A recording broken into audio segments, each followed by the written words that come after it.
Principal, Monsieur le député de Jonquière.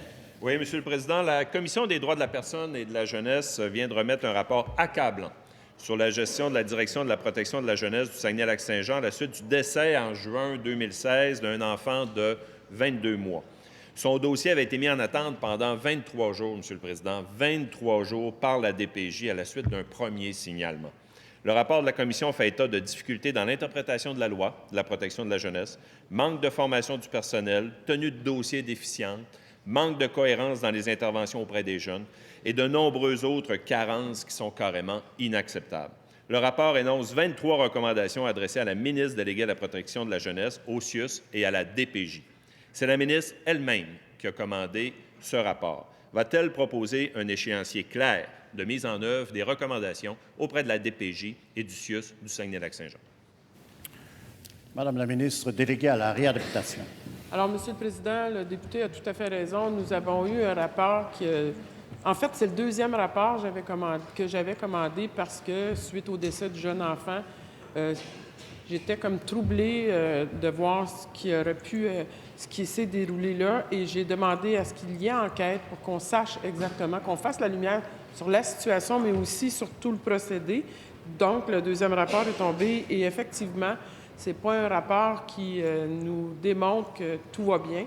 Et j'en prends acte très sérieusement, Monsieur le Président, tout comme l'ensemble des parlementaires, parce que, vous savez, nos enfants, c'est notre richesse au Québec et personne ne veut qu'une autre situation du genre se répète. Ceci étant dit, pour ce qui est de ce qu'on doit faire, déjà, le CIUS du Saguenay-Lac-Saint-Jean est en action, mais ils ont pris connaissance du deuxième rapport et toutes les recommandations qu'a émis la CDPDJ, la Commission des droits de la personne et de la jeunesse, sont prises en compte et vont être mis en application. Il y en a qui sont déjà amorcés, mais il y en a d'autres à venir.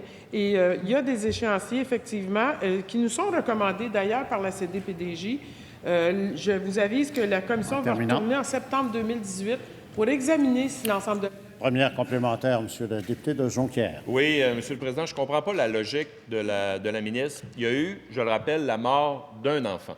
C'est déjà trop. C'est la sécurité, la santé de nos enfants qui sont déjà vulnérables qui est en jeu.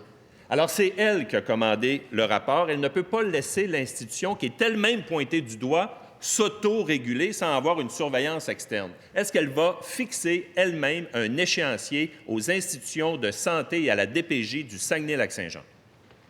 Madame la ministre déléguée à la réadaptation. Bien, il faut savoir, Monsieur le Président, je comprends qu'il ne suit pas ce qui se passe dans sa région, mais il y a déjà un expert externe qui suit ce qui se fait dans le CIUS et qui va suivre la mise en application des recommandations. C'est déjà en place.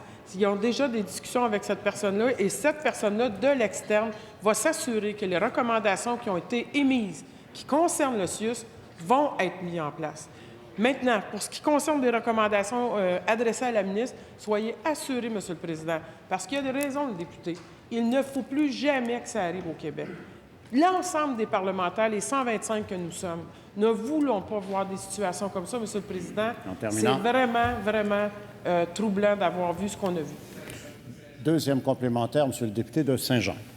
Merci, Monsieur le Président. Justement, la ministre appelle l'ensemble des parlementaires. Bien, les parlementaires sont en ce moment réunis en commission parlementaire sur l'étude du projet de loi 99 depuis déjà plusieurs semaines. Est-ce que la ministre compte ajouter des amendements au projet de loi 99 pour appliquer les recommandations, les 23 recommandations, pour faire en sorte que ces recommandations soient enchâssées dans la loi pour être sûr que ce cas ne se reproduise pas ailleurs au Québec?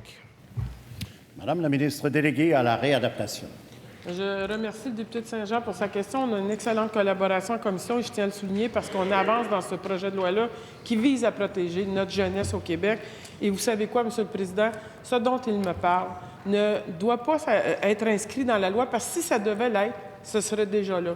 Ce qui doit être fait, c'est dans le manuel de référence qu'utilisent les DPJ et les intervenants de jeunesse pour faire en sorte qu'il y ait une révision des pratiques, la formation du personnel adéquate, le respect de l'intégralité des normes ministérielles, une obligation d'agir dans les délais prescrits.